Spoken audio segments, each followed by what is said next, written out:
让我们用最热烈的掌声欢迎小龙。我洗了的袜子还没干，现在脚是湿的，但我只有这一双袜子。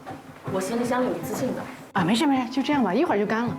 我相信啊，有很多朋友认识我，都是因为我之前啊参加了一档综艺节目，在里面穿着婚纱吐槽我的婚礼，把婚姻当做我事业的垫脚石。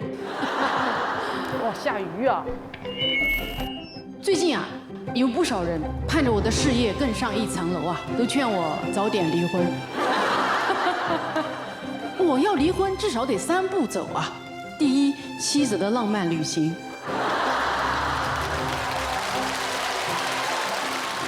第二，姐姐当家；第三，再见爱人；第三，哎，瞧瞧什么叫做平衡事业和家庭啊！我是脱口秀演员小鹿，35，结婚2年。你原名叫什么名字？就叫小鹿。我本来就叫小鹿，我只是字儿不同。实际上音是一模一样的。我感觉做比较娱乐的事情的话，我那个名字显得过于的端庄了。这个小鹿显得活泼一点。小鹿乱撞。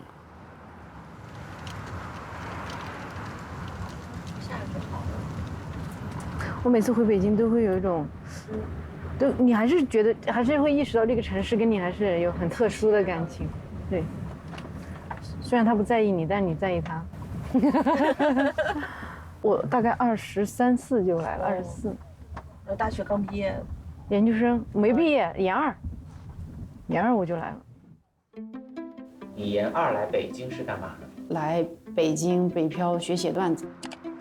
我当时就是想做脱口秀。但你不是学法律的吗？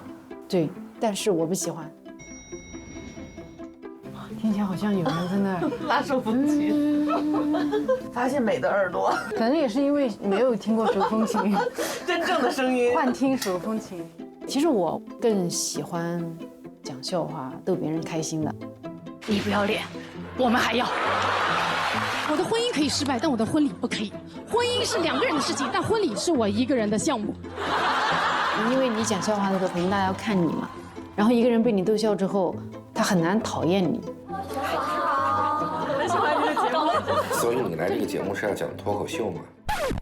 第一次见面聊的是吧？你们好像问我要干嘛，我说生小孩。是。我说我要备孕，节目居然说那我们就拍你备孕。Hello。哎，子豪，新的头发。Hello， 早等我。好看吧？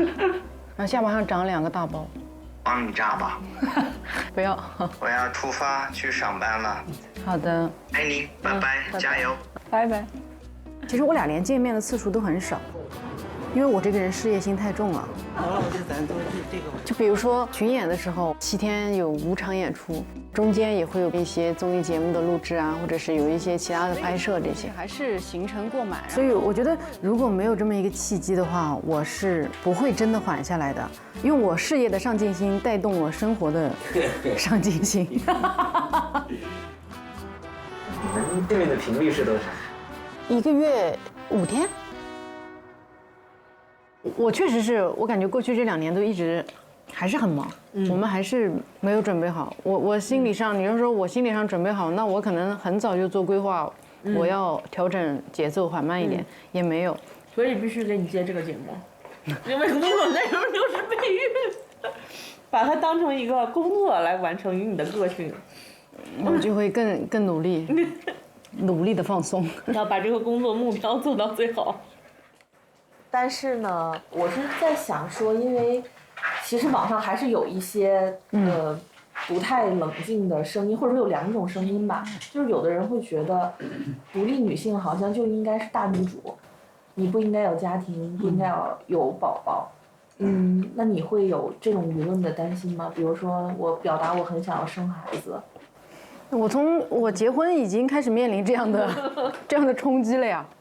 我倒是完全没考虑这块儿，我会觉得，就是我的人生的自由选择嘛，我选择什么样的事业，我选择什么样的伴侣，包括我选择要有一个自己的小孩，这些我觉得就是我能去选择，然后为这些选择负责。所以我倒是从来没有思考过这一块儿。哎，因为我们录这个节目有这个实体感受，他会跟你说有一种实体感受，好像真进入备孕。其实他以前也挺配合的，你比如说，对吧？像我们在巡演的时候，他确实就是在一些关键时期出现，然后微笑着。我到很后来了，我才意识到，他来干什么？这么准时。对，像上工一样。打工去喽。什么时候开始有这个想法？其实从结婚的时候就有是吧？对，但是我有输卵管积液，那么还有那个什么卵巢多囊的改变这些问题。然后呢，我就是说，也不是说多勤奋的备孕吧，但是就是说，还是就不再避孕了。我从33想这个事情，现在35了。我现在更害怕，现在不去做，可能往后更难。我上次微信有跟你讲吗？就是我备孕这件事情，你怎么看？你怎么在备孕呢？我想知道。你是不是担心我还没有长大？就是备孕这件事情哈，看过的医生他有跟我讲，我这个节奏要特别的慢，然后我又没有那个勇气去放下我的工作，我检查出来，然后我就写段子，然后写了啊，别人笑了啊，我也笑了，哎，好开心，好像我就感觉这事儿就过去了。那我可不可以这么理解，就是可能你当妈妈的心还没那么迫切？我觉得是的。我以前每拍完一部戏，我觉得我要歇一歇，在家待一待。你什么时候就有这个节奏了？决定要孩子的时候开始，因为那个时候29岁，拍完胭脂就突然觉得说我要停，那个时候绝对是说我一停起码得停个2年以上。对，你想怀1年，生完以后喂奶，那起码最少不就2年嘛？天哪！我就不敢想，你知道吗？你不害怕吗？就是你没有那种很强的生存危机感吗？我就一直都有，我一直都很害怕自己，如果停了就再也没有然后了。因为其实现在很多这种职场的女生面临更大的这种，就是其实等你回去的时候，已经没有你的位置。对，那你停着那个期间焦虑吗？还是焦虑啊？也焦虑，当然焦虑，因为重新开始真的很难，市场变天了。对。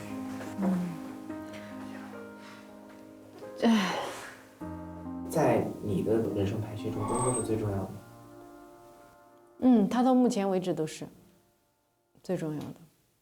我好像很不敢相信，我没有工作价值之后，我的存在依然很正当。那为什么工作这件事情会这么的重要？我觉得就是我跟人讲笑话，满足了我被看见和被喜爱这2个诉求。为什么想要被看见和喜爱呢？就是因为我从小时候整个家是围绕着我哥哥的事情，我哥比较调皮，所以家的注意力都在他身上。然后后来，因为你就是一个外表也很普通、成绩也很普通的小孩，所以你好像很长时间你是被忽视的。那时候我好像想做一点特别的事情，然后被人看到。但是你虽然有这样的渴求，但你没有这样的能力去做到。一直到做脱口秀，它让我就是一点点被看见。从2014年在北京讲段子，再到后来你能做专场，然后专场巡演，再到后来能做全国的巡演，甚至能跑到全世界别的地方去巡演。我觉得讲脱口秀这个事情让我变得更开阔，就是我值得被看见，然后我值得被人喜欢。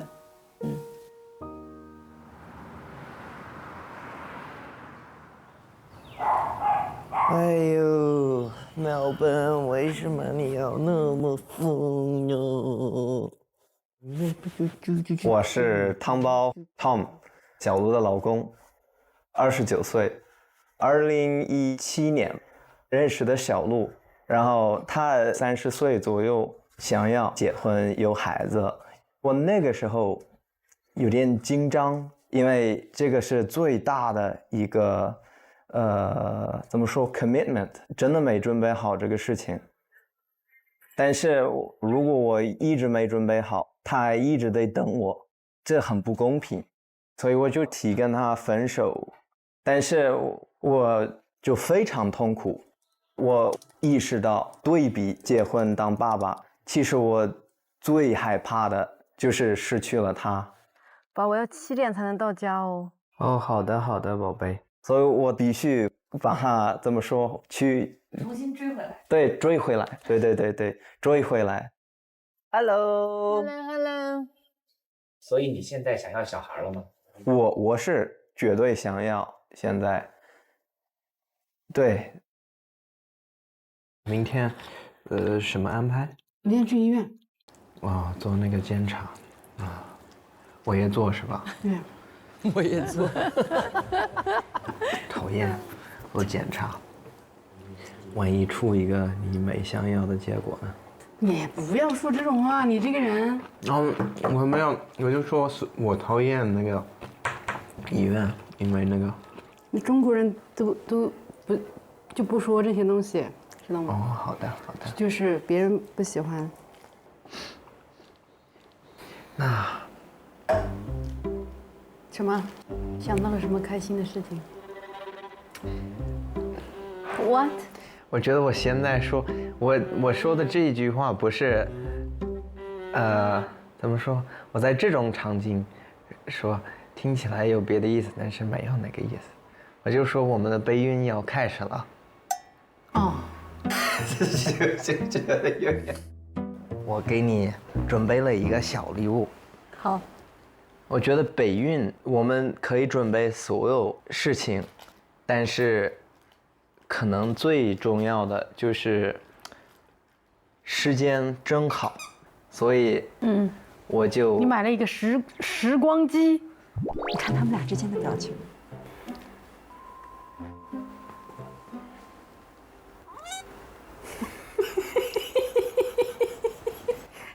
你说的对，就是一个时光机。这是啥？你觉得好看吗？好看呀，我很喜欢。是个戒指，有点复杂。这样。对。但是，对于它是一个时光机，我还是不解释吧。他就是有点浪漫，然后经常想这些可可爱爱、奇奇怪怪的事情。他是一个意大利的艺术家，这个是用怀表做的，是1930年的怀表，然后你看所有的这些，他们是调整这个怀表的那个小东西，它有5个，所以它可以帮你利用好、控制好你的时间。我一听到这些，我就觉得必须得送你这个，因为我觉得你最缺乏的资源就是时间，就是我们最大的一个备孕的痛点，我觉得。他的中文说的好好，痛点都知道哎。谢谢。你觉得你备孕最大的阻碍是在一起时间太少吗？对，但其实这个问题一直在。是还是放不下自己的事业和工作吗？对。我觉得很多对啊，到我们这个年龄段的女性都会有，就是有个理论说社会它分 A、B 面嘛。A 面呢就是挣钱啊、成功啊这些东西 ，B 面那就是比如说生育、照料、家务这些无偿的东西。就女性你吭哧努力，好不容易成为了你小时候可能想象中自己能成为的很厉害的女性了，但是你可能因为生育，你会从 A 面滑到 B 面。做被看不见的一个人，我其实也很害怕自己转到 B 面，当我再转回来的时候 ，A 面会是什么样的场景？或者是我会不会在 B 面待太久？我也不知道。其实这些都是未知的恐惧。你这次在这边多长时间呀？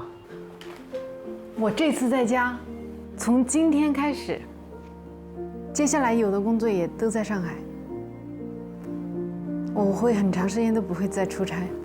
汤包问我下一次离开上海是什么时候，然后我一看，我说：“哎，我不知道我下次离开上海是什么时候。我从今天开始，我会一直在上海，一直在家里。这个事情简直是，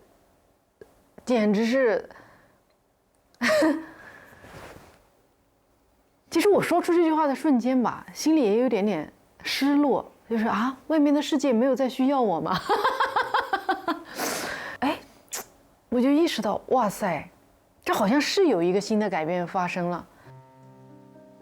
失落是世界不再需要你。老人感。走吧，走吧，走吧。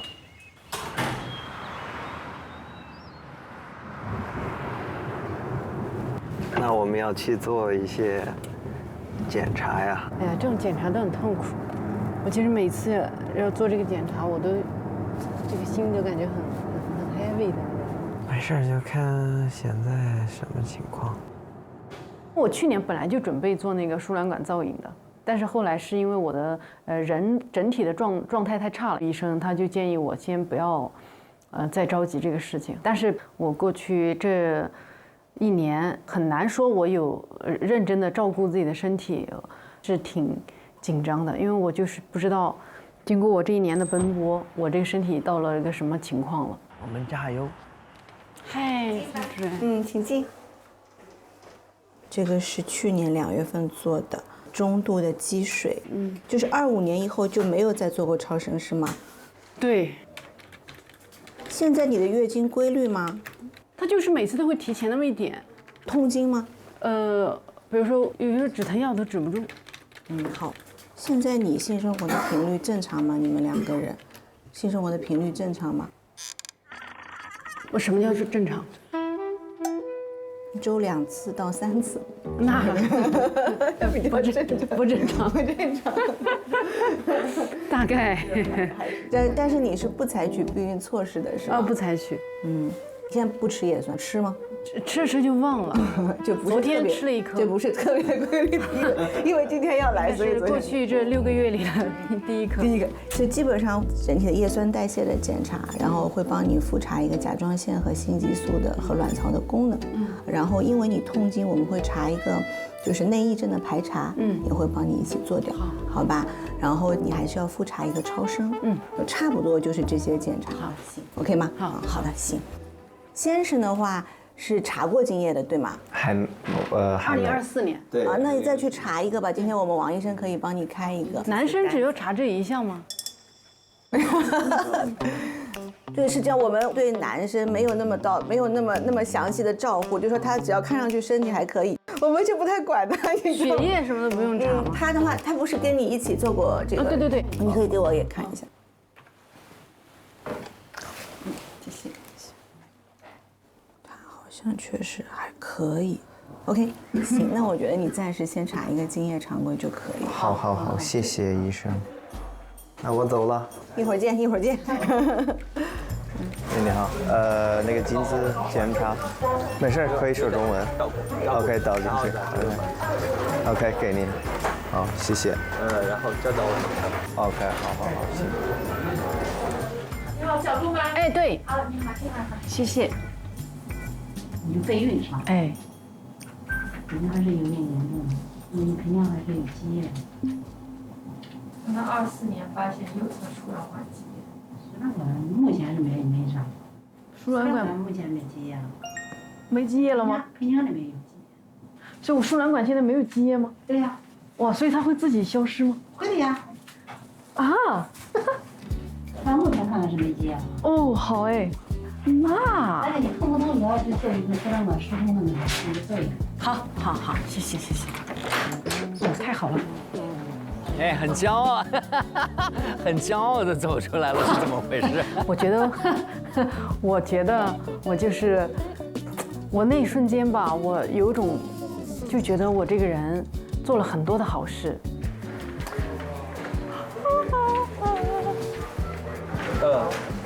好的。好，再见啊，哎，你等一下，我有点洒了，然后没多少进去，对，没有全部倒进去，对，就是没多少，真的是。你要么再留一点，你这次不要洒了，就是流进去就用这个倒进去。OK， 稍微的要留一点，因为这个太少，我怕做了不准。OK。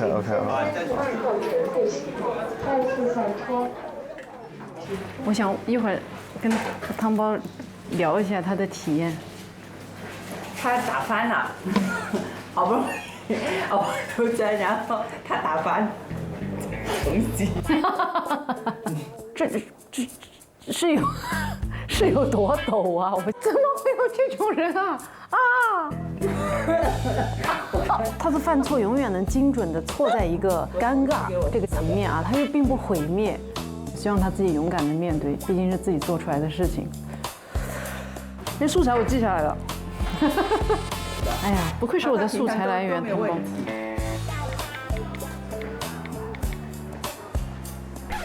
我就不做，我可能得回来弄。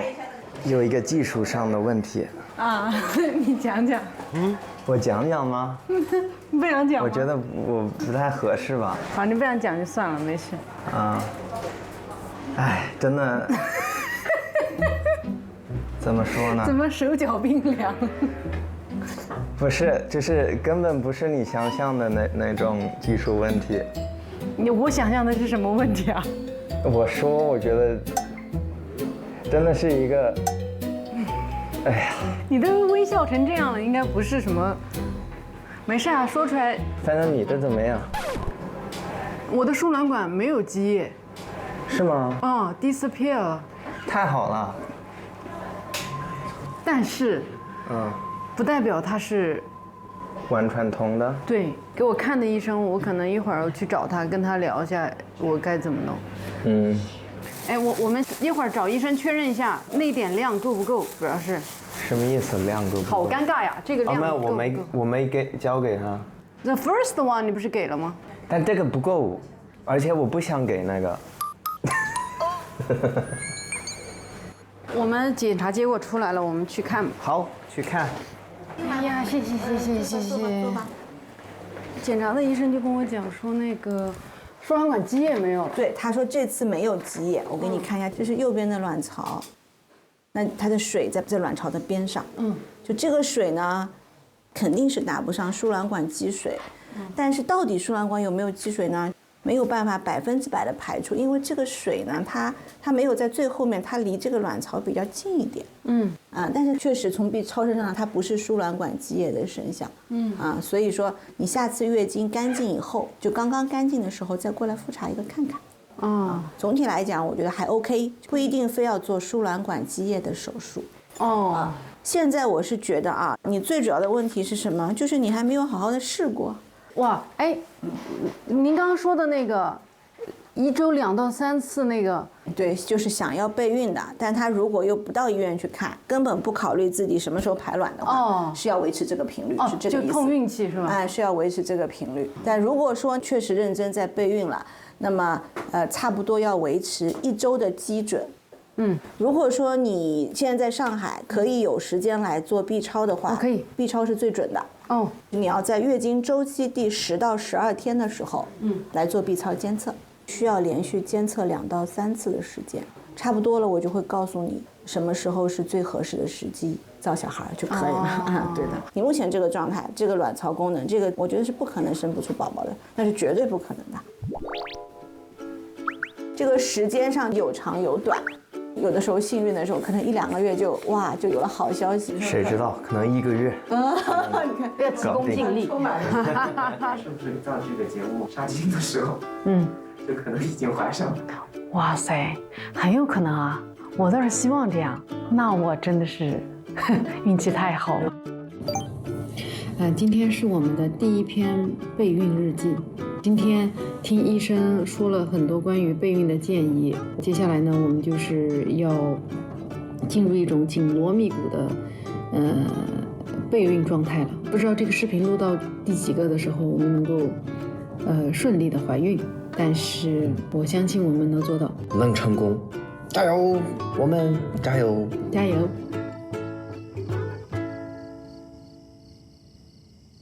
今天有一个对你来说非常成功的一天，也是对我来说，只是我也有一些失败，或者不是失败，就是失误，尴尬，但是你我有2个开心的事情今天，第一个是你的结果，第二个就是我们花了1整天在一起聊天，不看手机，没有工作消息，就是纯跟你在一起，我最好的朋友。还有我的老婆，还有我的老婆，感觉是你跟2个人在一起。对，我今天也是跟我最好的朋友和我的老公在一起。我最好的朋友是我自己。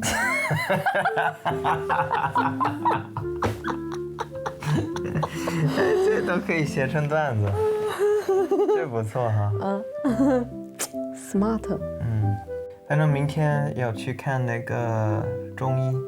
对，那中医我觉得它很好，我可以调理一下。明天看，又是有一个很好的一天。就是有时会有一些好的运气，我觉得。晚安。晚安。晚安。晚安。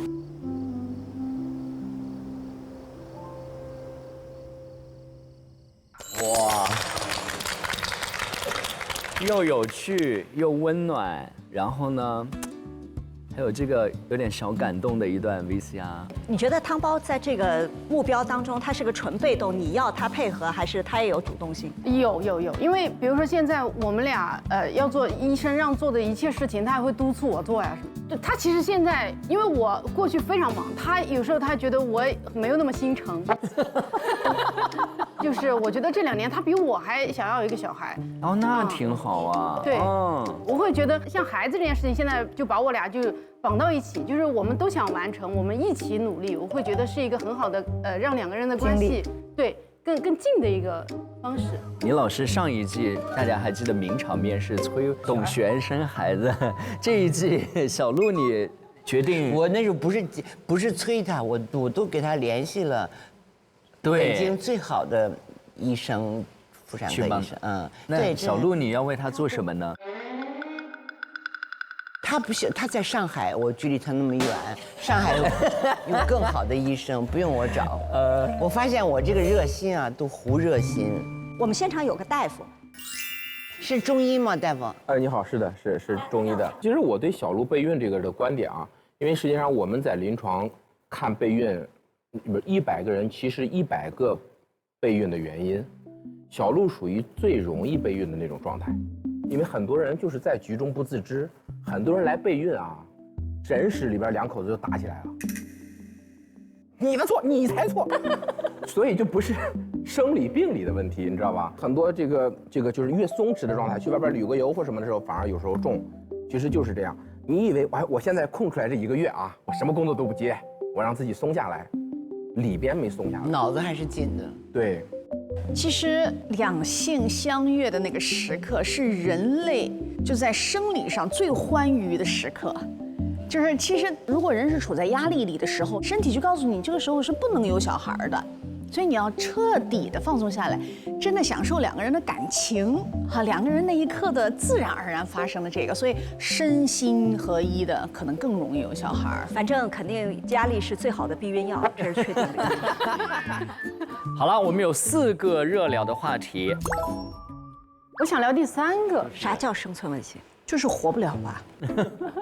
哎，那你现在还是会想这个问题，就是也会考虑到啊，我如果真的就是备孕成功了，然后就是怀上了，然后还是会有这样的危机感，会提醒你。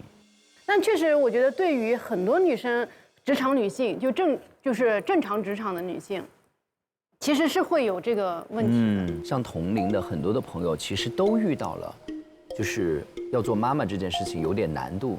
怀孕很难，这件事。对。小鹿，你是害怕就是怀孕以后要耽误至少2年的时间哈？其实恰恰错了。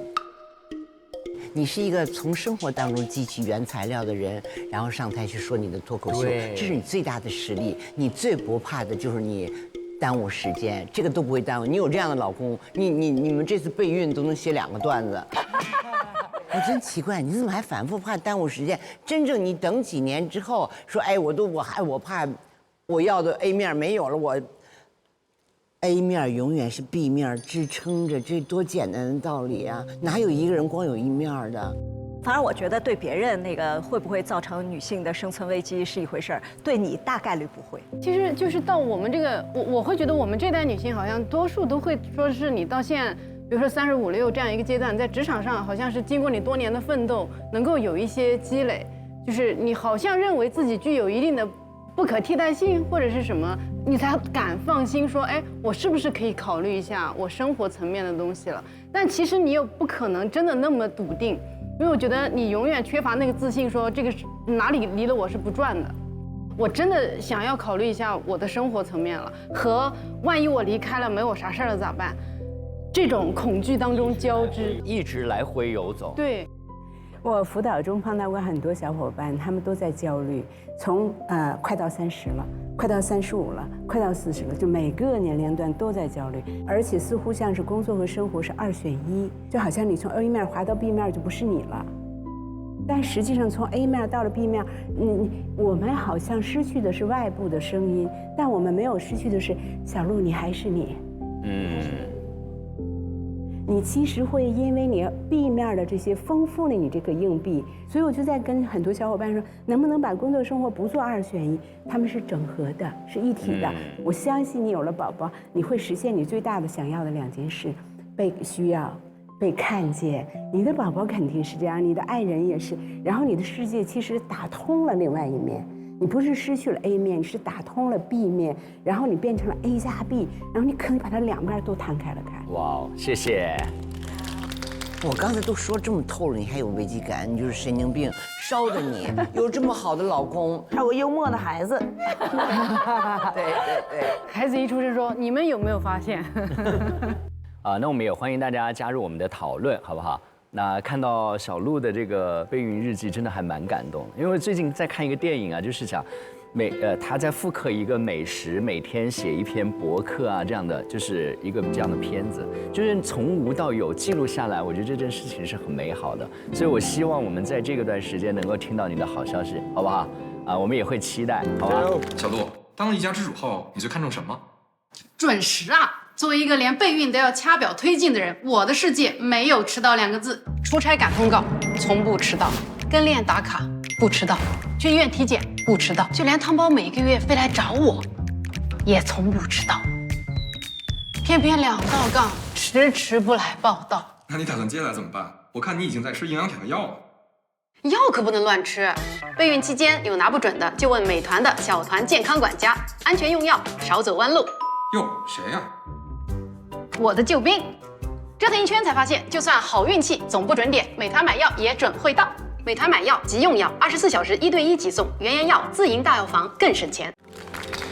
谢谢。那接下来我们马上看下一段，是杜华姐姐耶，来了，她来了。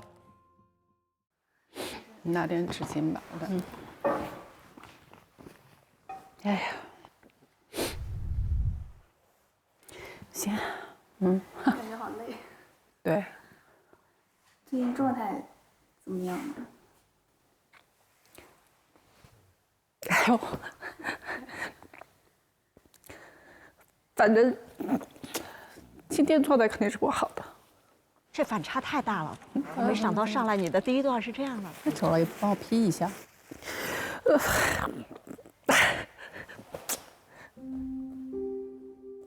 认识多少年了？17、18，小10年吧。19年的时候，我们就合作了《以团之名》。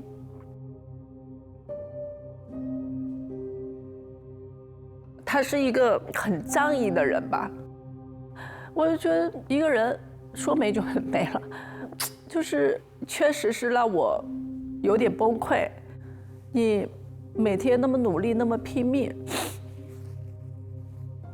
又怎么样呢？你再有钱，你再怎么样，你再有权利，你再有金钱，我觉得在生死面前都不值得一提。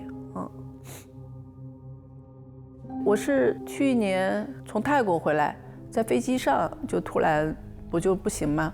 回来以后我就去医院去检查嘛，广泛性焦虑症。所以从去年到现在的话，基本上每周大部分时间我都是靠安眠药。那如果这么说的话，那你会因此停下工作去休息吗？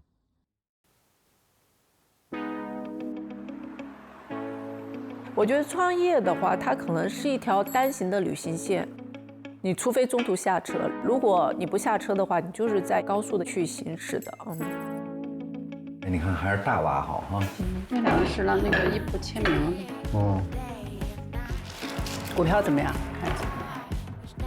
哦，太牛了！怎么了？又涨了13%。20吧。哎，咱们那个机器人那个什么时候能出来？5月底？啊，没有，5月10号咱们第一辆那个大车就出来了。哦，那直接在厂里面喷好了，就贴好了出厂。啊，对对对，我今天那个群里说了。天生的话，我觉得我是一个比较喜欢折腾人。09年创业到现在17年吧，就是在不断的拼命的在奔跑。现在，喂啊好，拜拜啊。现在公司多少人？现在公司加起来的话，300多号人吧。 300多号人。对，有压力吗？你觉得？我觉得是有压力的。你什么时候开始有压力的？我从创业那一天，我要跟别人发薪水，我就有压力了。照片墙，咱们可能稍微改一改。以前的话，打工的时候，反正1个月，你不管怎么样，自己拿薪水嘛，你就没有那么大的压力。那你公司业绩好的时候，应该压力就会小一点吧？但是是这样的，做企业是这样的，就比如说，他会要求你每年，比如说30%的增长，特别是我们上市以后，它就需要有30%的增长，什么东西，所以它就会导致，就是说，你不管业绩好与坏，你都得往上走。其实实际上去年的时候，我就尝试做潮玩，然后去年的下半年的时候，我有看机器人，但是大模型2.0出来的话，我知道就我们整个行业的生态会发生变化。某 AI 公司视频生成大模型升级到2.0，只要输入简单的文字描述，然后一键点击，这个大模型就能自动生成包含多镜头切换、连贯叙事和同步音效的视频作品，影视制作的门槛大大降低。AI 公司一老板2月10号给我拉了一个群，然后我当时的话我就试了一下，然后我自己就崩溃了。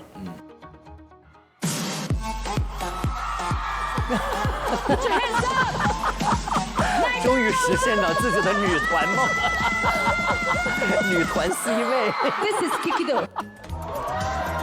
哇！黑领巾回发。这种的话就很快嘛，就生成就几分钟就搞定了。我看播放量都还可以啊。对，就春节的7天，大概我播放量的话，3000到4000万左右。我还赚了10万，还赚了1万块钱呢。我都不知道，以前我都不知道，像这种还在这个每个平台还有分账一说。我都有看到冬娃姐，我都有看，是不是好玩？其实它这个东西做完以后，你是更坚定了这个一些东西，是吧？对。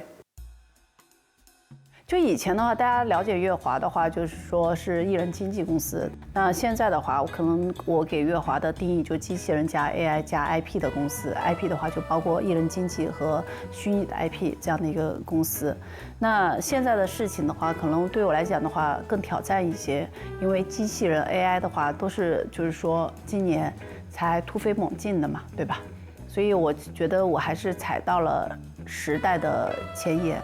而且在这个时代的浪潮中的话，可能这个机会很难得，10年一遇或者20年一遇。上一次的话，可能还是互联网革命，所以对我来讲的话，我还是想把握这个机会的。反正我这个年龄也是闯的年龄嘛。哇，这么多人啊！哎呀妈呀 ！Hello， 太多人了啊！好久没看到这么多的人类了。我平时都是跟小龙虾聊天，唱跳团体开会，有点罕见。我刚刚看热搜，来，谁来念一下 ？AI 或者导致群演机会锐减70%，中央部演员戏约腰斩。来，你们聊聊。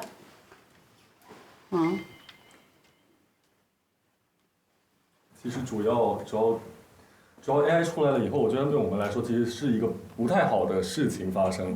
比如说在制作方那边肯定会觉得啊，第一它可以省成本，或者可以省很多资金上面的东西，然后时间也可以省很多。但是确实，我觉得现在 AI 出来了以后，其实更多的人，包括我们也好，也会觉得会希望去看到活人感一点的东西。我觉得现在就是 AI 虽然可以做到很好，但是我觉得所有的东西太统一化了，有点公式化的感觉。对，公式化。我觉得 AI 其实它大标题它等于假。就比如说江一希如果是通过 AI 算法算出来的，他在哭，那我觉得江一希是在假哭。但我更想看到的是他在屏幕上，他真正用自己的演技、用自己的精力去打动。前提条件，江信息这个人，大众就是不熟悉的。扎心了，江信息我都不知道你是谁，我管你怎么哭呀。对于大部分观众来讲的话，都不知道你是谁，你明不明白？只有你是 care 江信息。我的意思是 ，AI 可能会帮助更顶级的一些艺人。不，顶级的艺人肯定不会用 AI 来替代自己，他也不会去卖数字分身，因为他商业价值已经很多了。演唱会、拍广告，或者说线下见面会，现在 AI 替代的不是顶级艺人了，是替代你没有 IP 的艺人。这话太扎心了。就以前做那个速屏短剧公司，全部变成 AI 的拍摄了，而且成本很低。以前拍一部就算便宜的也需要100万，但现在的话就是说用 Talking， 就是只需要3到5千块钱。所以在这种情况下的话，我觉得所有的平台都会降本增效。你们现在一直在强调，就是说现在 AI 替代不了情感嘛，对吧？但是我跟你讲啊，未来1到2年、2到3年，它也有情感了。他哭的话有100种哭，笑的话有200种笑。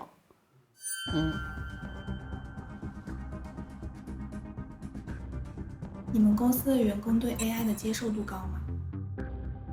大部分的人还是接受的，但也有一小部分的人，就公司的话也有一些，就可能在公司待时间比较长，10年8年的，对这个事情的话，就本能的就很抵触，觉得这个东西不好用。我觉得功能有问题，我就觉得，我说那你用了吗？你下载了吗？他说没有用，没有下载。就是我觉得在 AI 进步的情况下的话，你抵触，我觉得是没有意义的，因为不会以你个人的意志为转移，所以。就春节以后，我们公司也做了一些相应的组织架构的一些调整，也有一些老员工可能跟了我很多年，但我还是把他请走了。其实从我内心来讲的话，我特别不舍，但如果他卡在那里的话，这个事情我就推进不了。我不做出变革来讲的话，我觉得这个事情就没得玩。就整个公司的话，我觉得也进步不了啊。所以就是大家。看到了现在的科技变化，可能只看到了自己这个所处的这个位置，实际上这个很多是不可逆的。你接受它也好，不接受它也好，就是不可逆的，对吧？那杜总也在养小龙虾，养完以后，我养了2只。他养完以后，他就说一个，你帮我发一个什么什么邮件群发，那小龙虾就干了。对，就替代了我很多助理的活。真的。哇。按这个说法，下一个被淘汰就是老板。为什么？为什么？所有都有人干了，管理公司啊，监督员工啊，然后对，然后我就把老板的小龙虾拿过来那我请问，你把老板淘汰了，小龙虾会给你发薪水吗？他可以还你账户的钱。太好了。月华终于倒闭了，顾华终于可以退圈了，你想想是不是？老板终于被 out 了啊，好有喜剧精神。其实你这样算下来，每个人其实都可能被替代，对吧？那只是我们下一步就考虑说，在这个过程中，我用什么方式避免被替代。就是对我们来说，很多时候粉丝可能会喜欢，比如说你音乐节或者是粉丝见面会，一些线下就是面对面的，这是我们真人的一种情感吧。这方面我感觉目前还是需要真人来完成。线下是这样啊，我就跟你们再说一个数据啊，就是说现在的话，今年的话有50%到60%的音乐节被取消，因为票卖不动嘛。包括咱们公司也是不断的在取消，哦。有时候我是觉得无力感，你知道吗？你随着 AI 平台的变化、媒介的变化，就渠道也变了。传统的规律没有了。传统规律没有，对，他们累，我也累。之前那个谁思阳，然后跟我说，杜妈，我想看一下，我工作3、4年、2、3年了，我赚了多少钱？然后我就说你们经不起这个打击，我说因为是亏的、负的。你们自己都收到了自己账单是吧？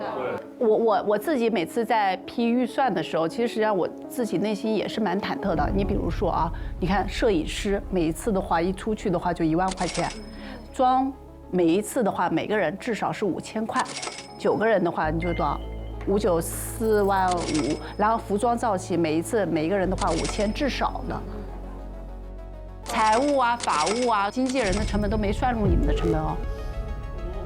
所以就是说，比如我就说个你们那个数据吧，第一张专辑的话也花了几百万，第二张也花了好多钱，大几百万吧，对吧？但播放量，我们从平台结回来的钱啊，我估计不到几千块。现在的对，现在的问题不是说好不好听，而是没人听，没人能听到。你们每次都这样说，杜妈，我要花钱做歌，我要做歌。但你们有没有想过投入产出比，然后第二部分怎么去做宣发，怎么自己更好的去配合？发完了以后发完了，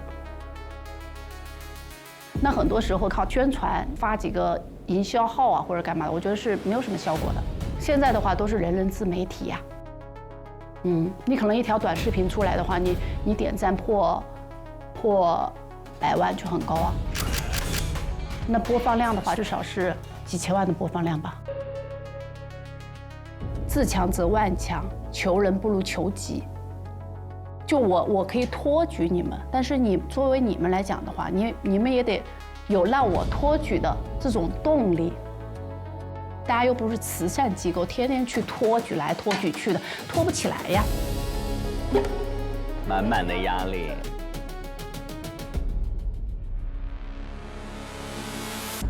是不是突然觉得压力很大？有点心痛。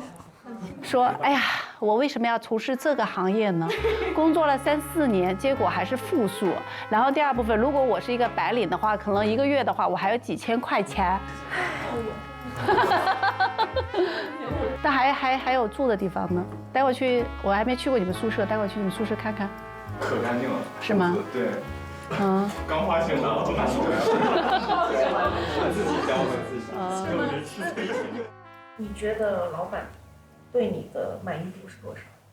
满意度吗？60、70，可能其实50都不到，说实话。因为如果我作为老板，我会觉得已经给了你们那么多次机会，然后现在还没有做到一些成果，我觉得是有点可惜的。开年这2个月好像大家工作都不算多，然后其实我们团从去年年底发了首歌，但是反响不是特别好吧，所以确实没有太多的活动。他想让我把自媒体做起来，其实这个东西不是很靠近我的主业，可能我还是学的是唱跳，可能如果我想出来的话，还是通过舞台这样。但其实去年开始就开会说我们要继续做专辑，但其实等到现在。没有等到什么，就是还有那种偶像包袱在。是的，但我也不责怪他，因为我觉得确实就在我们还在欠钱的一个状态，就是换作是谁，我觉得都不太可能继续去投下去。包括你看，今年第一个工作也是因为他才有的。你指的工作是什么？就很久没有看到镜头了，我觉得应该算工作吧，对吧？哇，你们的家好好哦！我第一次来，好好的房子哦。都是你的钱租的。每个人都有单独的一个空间。哇，好好啊！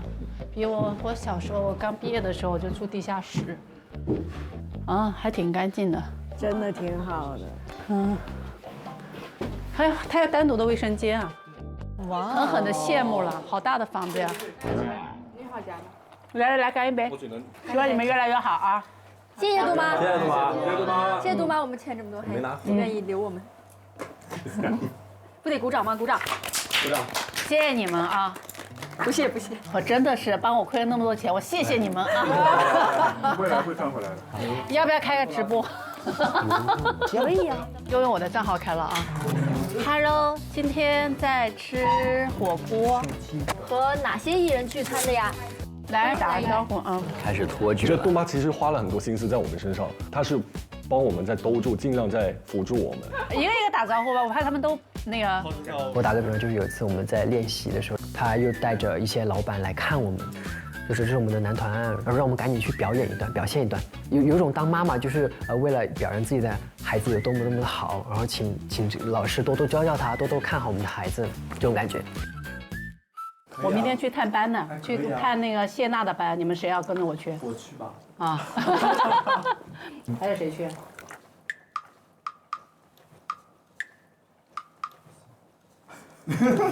你看啊，为什么都不愿意？你知道为什么不红吗？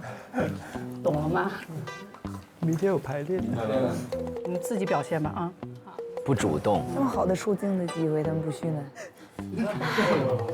都在看颜色。反正你们自己看啊，你们多说，这个节目可能能剪进去；你们不说，可能就没有什么的。不要为了吃而吃，好不好？我感觉大家都在本着这个。他们都多大？平均都22到24岁之间。确实这些弟弟妹妹们还没有老板有经验啊。回去要多久？40分钟。哎呀，累死了。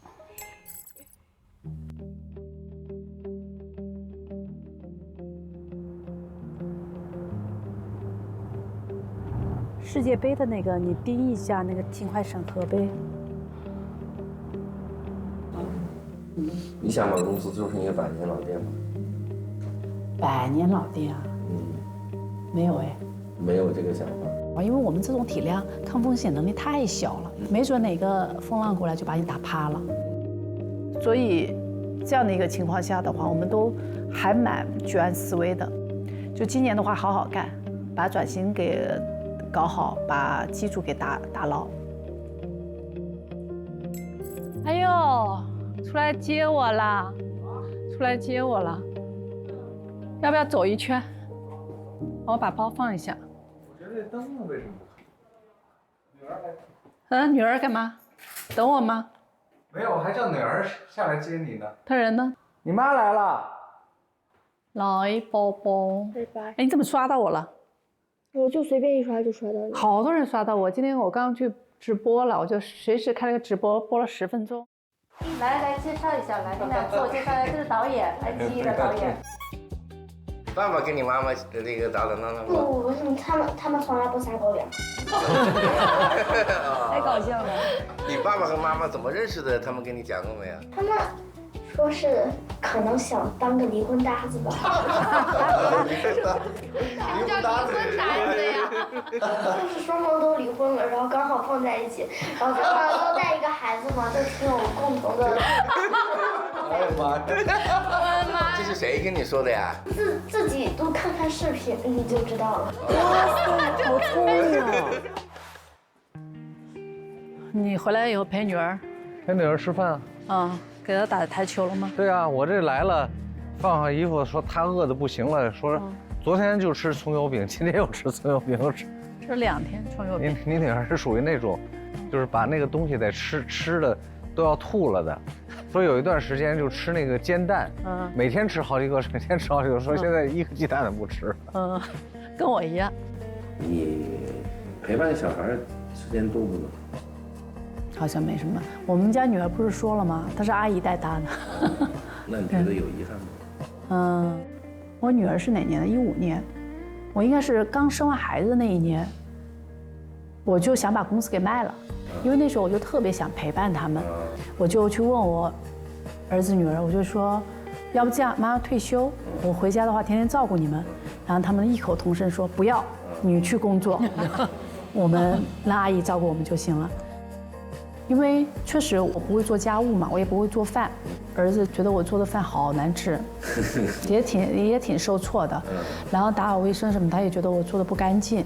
但我自己觉得，就说他们有时候的话，还是有那种小小的骄傲，就觉得自己妈妈还是一个挺厉害的人。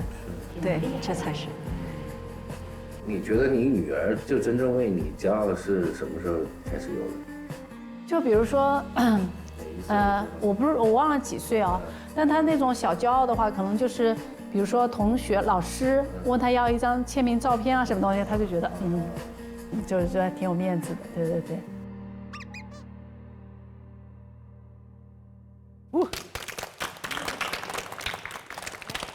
杜华，好多人都说你看艺人的眼光特别准。你第一次见王一博，你觉得他会成为现在的他吗？那当然不会啊，因为我见他的时候好小，13岁。那你还下力气培养他，如果不成呢？不成的话，我就回去打工了，因为那时候公司比较穷嘛，然后大家是从地下室里面打拼出来的。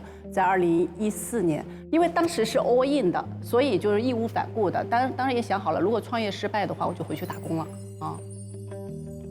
哎，你像你刚才那些年轻的艺人，你不会想到动员他们这么待下去，成不了。那个孩子说的特别简单，我只会唱歌跳舞，就不能拍短视频。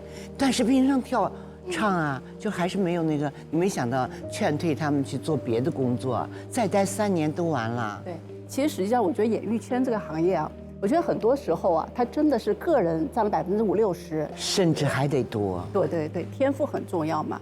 那确实是现在的媒体和以前的媒体是截然不一样的。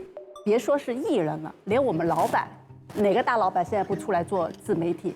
对，因为你省了很多宣发成本嘛。对对对。这个事情的话，已经劝了很多遍，也开了很多会，然后说着说着，我就觉得，明白吗？就是说，可能我们已经的认知是在这个程度，他们的认知是在那个程度，就很难。你说那点特别对，就是你自我能力不行，观众不是说要听什么好歌，对，你不被吸引，可能就很难。对，他没有关注度嘛。所以按你这个标准的话，你的公司会剩下哪些艺人？头部的艺人和自己能把就是公众的流量转成自我 IP 的流量的艺人吧。所以那些孩子们如果始终处在这样一个状态，然后不能理解你眼中的 AI 的话，他们真的会被？我觉得会。我说被淘汰是那种没有形成 IP 的，因为用你和用素人和帮你捏一个脸是没有区别的，无差别的呀。但这里面会不会有个悖论？你说大 IP 它其实也是靠时间的积累的，它不可替代，但是小 IP 又被 AI 直接替代了，因为它成本更低，它就没有一个孕育孵化的这么一个过程。那这就是他们的运气啊，他们正好赶到这个时间节点啊。那你觉得我们场上这些人，有谁就是最快被 AI 取代呢？哎呀，这个挖坑的啊！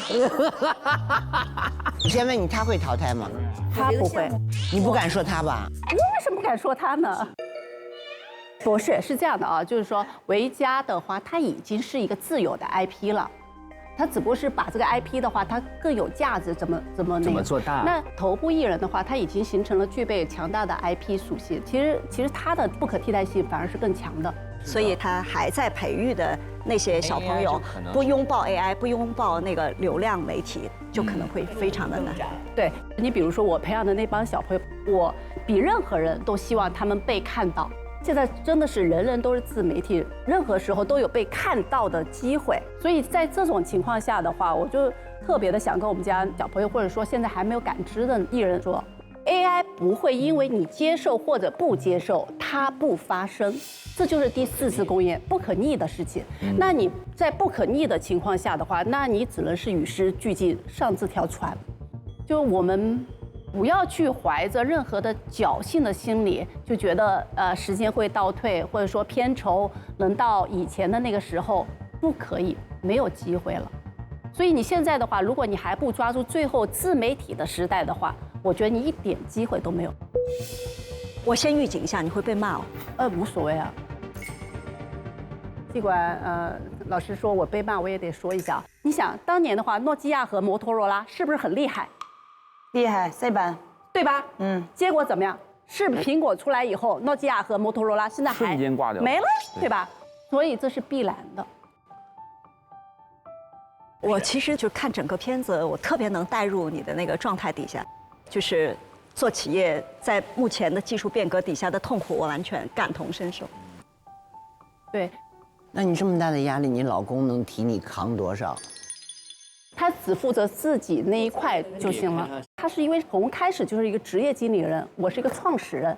创始人和职业经理人的话，他是不太一样的，心态不一样啊，心态完全不一样。就是说，所有的东西的话，亲力亲为，亲力亲为的啊，就是都难以取舍。对，传说杜华是一个相当凶的老板。